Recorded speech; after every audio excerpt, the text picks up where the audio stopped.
Welcome to Odd Mysteries Stories. In this story, three high-end drug dealers get murdered and robbed in their Boston apartment. It should be a simple case, right? Drug violence, nothing to write home about. But the Waltham triple murders are anything but simple. There is an underlying complexity to these murders that isn't immediately seen. Allow me to bring you two cases, three mysteries, a web of violence, corruption, and cover-ups, a tragedy that may have been prevented. Join me for the odd mystery story of the 2011 Waltham triple homicide with probable ties to the 2013 Boston Marathon bombing. Do you think you already know where this story is going? You may be shocked by the twists and turns ahead. A great deal of what we know about this case and the mysteries to follow is known because investigative journalist Susan Zalkind put in a great deal of the hard work. Many of the articles I'll link in the details below come from Susan, and her 8-part series published in Boston Magazine is particularly well worth the read. Susan combed through sources, public documents, audio recordings, digging deep into these stories. She put in FOIA requests, interviewed suspects, and asked the hard questions. I've dug into some additional details as well. It's important to acknowledge her contribution in this story. Raphael, otherwise known as Rafi Tekin, aged 37, Brendan Mess, aged 25, and Eric Weissman, aged 31, were marijuana dealers working together in Waltham, Massachusetts. They dealt in high-grade, black-market cannabis, pre-legalization. At least one of them, Eric Weissman, dealt in cocaine, oxy, and Vicodin too. Eric and Rafi were also the sons of Israeli war veterans. They were Jewish. They spoke Hebrew. It's possible their Jewish heritage had a lot to do with why they were ultimately singled out as victims of this crime and why September 11th was the chosen date for the Waltham triple homicide. The crime may have been as much anti-American and anti-Semitic statement as robbery and murder.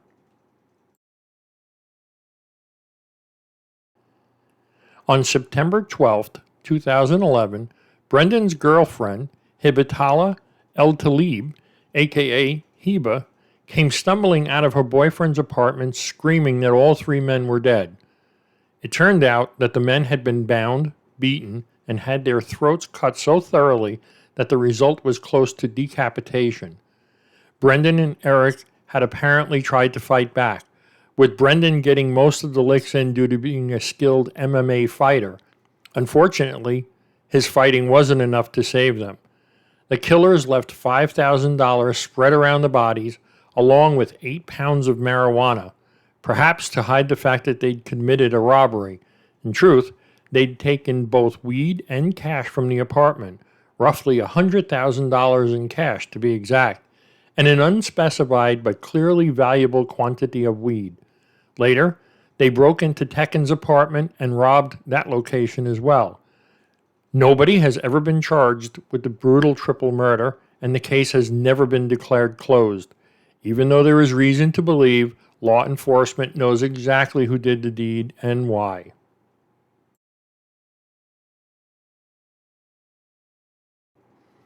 Tam, Dzhokhar, and Ibragim sound like they should be characters in some Old Testament saga. Instead, they are the three suspects at the heart of this case. 2 of them are dead, and one's on death row. All 3 of them were Chechen immigrants. Tam arrived at 16 with a head full of dreams. He won a Golden Glove championship and thought that he was going to continue a meteoric rise into the boxing glory, but his immigration status held him back. Eventually, he went looking for someone to blame. This resulted in him becoming radicalized. He fell down a conspiracy theory rabbit hole, converted to Islam, and began sharing anti-Semitic views and conspiracy theories with his mother and his baby brother. Dzhokhar would later go on to tell law enforcement that his brother put him up to the bombing. At the very least, Dzhokhar was captive audience to Tam's rants and slowly became radicalized himself.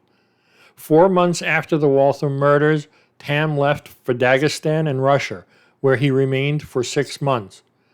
Allegedly, he used the time to try and join extremist jihadist fighters, though he ultimately failed to make contact. He could have easily funded the trip with money taken from the Brendan mess apartment. Meanwhile, Ibragim, if he isn't guilty of the murders, almost seems to have been swept into the fray by association. He spoke very little English. He socialized mainly with other Chechen immigrants, including Tam. He was also a member of the MMA gym and did at least seem to respect Brendan. He was an easy target. He'd already had violent outbursts, making it easy for police to drum up enough charges against him to force an arrest. Later, that violent reputation may well have given the agent who ultimately shot him the perfect excuse for doing so. There is a lengthy list of steps investigators didn't take after the murder, and plenty of questions investigators didn't ask. Immediately after the murder, friends and family members of the victims kept providing one name, Tam Sarnev. That name came up again and again and again. Numerous individuals told law enforcement that his behavior had changed shortly before the murders. Tam trained at the same MMA gym as Brendan Mess. Law enforcement never went to the gym or questioned any of the fighters. Tam had hung out at Brendan's apartment. For a time, they'd been the very best of friends, yet he didn't attend Mess's funeral. Law enforcement never even bothered to question him. They didn't dig into his phone records or his bank records or his associations. Instead, they seemed far more interested in leaning on the family members and friends of the three victims, asking questions that seemed to indicate they were looking for more drugs and more guns. Many of the family and friends were threatened with arrest, and even individuals with no police record, even in the absence of evidence that any of them were involved with murders or the drug trade. Remember the second robbery at Rafi Tekin's apartment? Police didn't ask about it or look into it either. Do you think that means the police were either behind the robbery, or do you think it means that they already know who did it and for whatever reason decided not to pursue the lead in any official way? Either way, 10 days after the murders, a state police detective told Ellen Tekin, Rafi's mother, and Belly Weissman, Eric's mother, that the investigators were essentially waiting for the case to solve itself. After that conversation, law enforcement stopped working the case entirely. They would not pick it up again until the Boston Marathon bombings forced them to do so. The Boston Marathon bombing and murders got the FBI involved. They sped through the leads in a matter of days. Does it strike you as suspicious that it only took a week for this case to go cold? That investigators essentially seemed to stop looking into it almost immediately.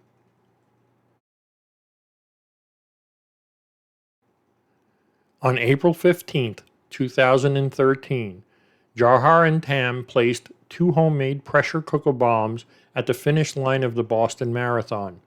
The explosives killed 3 more people: Crystal Campbell, Lindsay Liu, and Martin Richard, who was just 8 years old at the time. Many more were injured or maimed. It took only 3 days for federal investigators to release pictures of Tam and Dzhokhar to the media. Soon, the brothers were in conflict with the police. They shot an MIT police officer, Sean Collier. They then kidnapped a local named Dun Meng, forcing him to drive them in his black Mercedes SUV.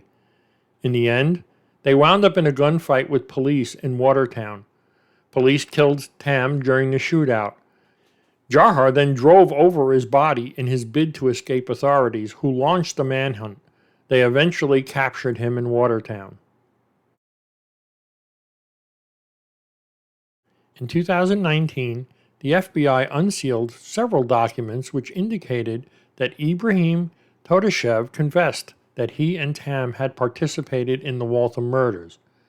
I should say he allegedly confessed, as we only have law enforcement's word for that. And law enforcement was the source of his death. Susan Zalkind reported that Ibrahim's wife told her that just after the murders, Ibragim suddenly demonstrated that he had a great deal of money.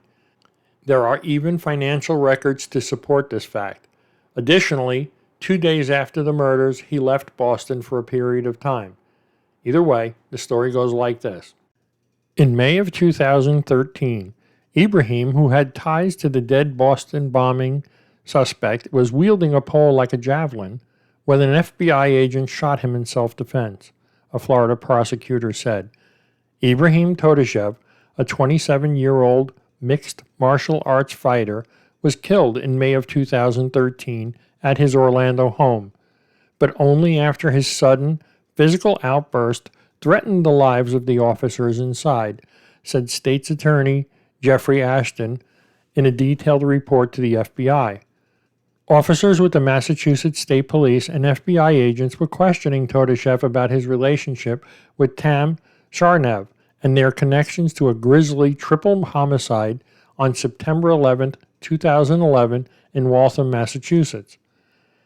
Ibragim was in the midst of writing a statement admitting to, quote, some involvement in the slaying when he grew agitated with the authorities and pounced. The state police officer said that he noticed him holding a pole in the style of a javelin with the end of the pole pointed towards the officer as if he intended to use it to impale rather than strike. As Ibragim advanced, the injured agent fired 3 to 4 shots. He hit him at the right side of his torso. Ibragim fell to the ground, but he was not incapacitated. The officers described him as getting up and making a low-angled lunge at them. The special agent fired another 3 to 4 shots, killing Ibragim. Some of the bullets hit Ibragim in the head and back. Ashton wrote that he was at first concerned about that detail, but determined that the angle of entry of these particular shots would be difficult to achieve in any orientation other than the shooter greatly elevated above his target, or the shooter and the target on the same level, with the target on his hands and knees or trying to get up. Essentially, the special agent was acting in self-defense, Ashton concluded. Supposedly, Ibragim was just about ready to write a confession, but the Boston agent shot him before he could put pen to paper. The shooting was suspicious enough for the Florida state prosecutor to order an independent investigation, but it didn't amount to anything. The Boston agent was later cleared in the shooting. Authorities then said they were looking to search a 1999 Honda CR-V that investigators said that Tam and Ibragim had used to go to and from the Waltham crime scene. They said they were searching for blood, DNA, trace evidence, and anything else that would tie the two men to the killing. The vehicle has never been found, and the case seems to hang around in limbo ever after. If the FBI truly knows that Ibragim and Tam did the deed, why didn't they just say so and close the case for good? Why not tell the public exactly how they linked Tam or Ibragim to the Waltham murders? Since both men are dead, there shouldn't be any concerns about proving their cases beyond a reasonable doubt. Instead, the government engaged in huge rounds of deportations and threats, destroying the lives of anyone even remotely connected to Ibragim, even those who were not even remotely connected to either of the crimes. One possible theory is that closing this case would have weakened the U.S. government's argument to reinstate the death penalty for Dzhokhar. Susan Zalkine's theory is that it has to do with systemic rot, corruption within the system, a web of criminal connections stretching between elected officials, career criminals, police officers, and drug dealers. She suggests that the cover-up are the result of this network attempting to protect its own interests in the drug trade.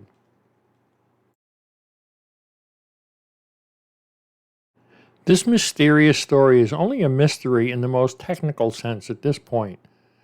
Could the Boston Police Department have prevented the Boston Marathon bombings by investigating Tam and the others after the triple homicide? Likely. Tam was the mastermind. Dzhokhar only participated because Tam encouraged him to do so. The second mystery does beg the question of whether anyone knew Tam was planning the bombings or whether they allowed it to proceed for purposes of their own. Who would benefit from such a horrific act? Few people talk about the shadowy figure at the heart of both the triple homicide and the Boston Marathon bombings, the only real witness, the one who found the bodies, Hibatala el-Talib, also known as Hiba. Hiba may have been the voice who played the largest role in radicalizing Tam. She and Tam often had long discussions where they'd share their distaste for American culture. She was Brendan's girlfriend. Their relationship was tumultuous, dangerous, violent. Raffi and Eric eventually refused to go over Brendan's house whenever she was there. Small wonder, since she literally flung knives at both of them. Shortly before the murders, she also slashed all four of Brendan's tires. In truth, Hiba was something of a black widow. 3 of the men she'd been involved with romantically died within a 1-month period in 2011. The first was Jamari Smith, killed on September 1st, 2011.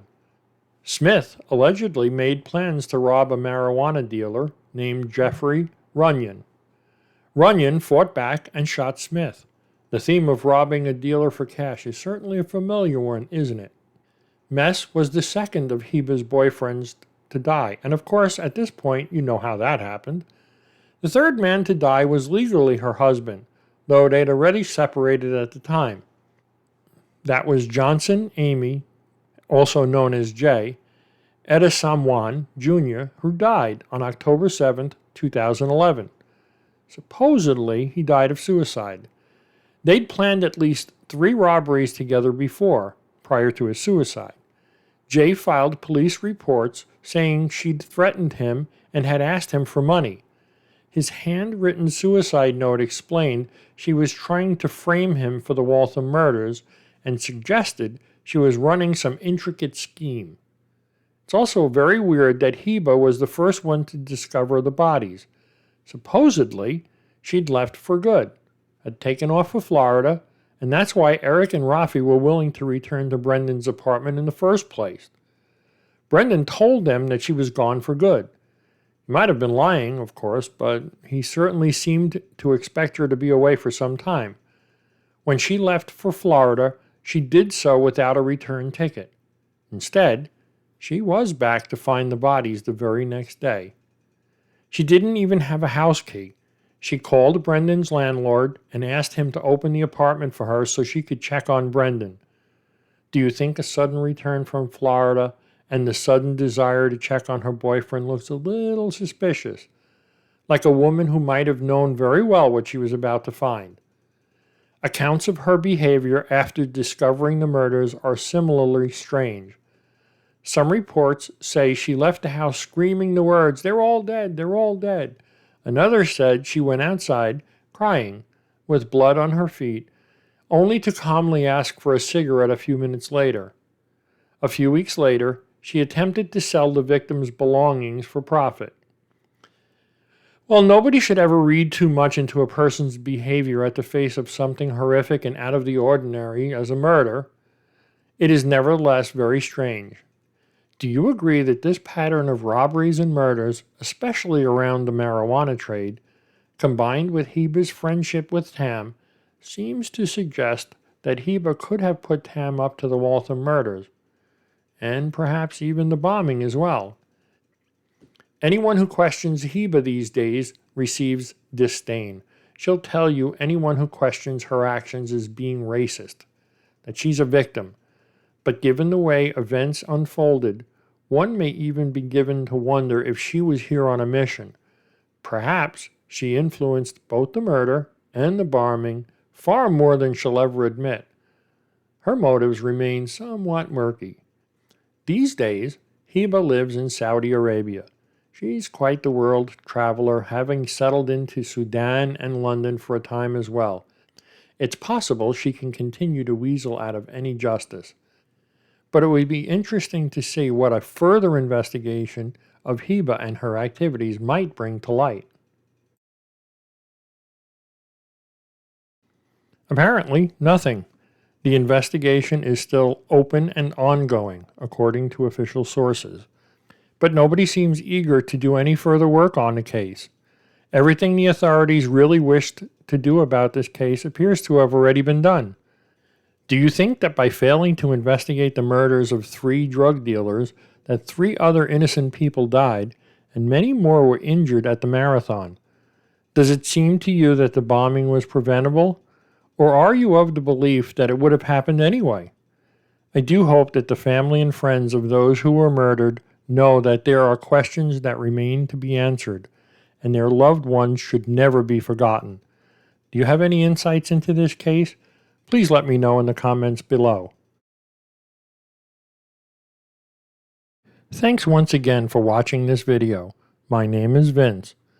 Would you please consider supporting my channel by either buying me a cup of coffee at my Patreon account link below, or even treating yourself to some merchandise at my online shop. I truly appreciate your support.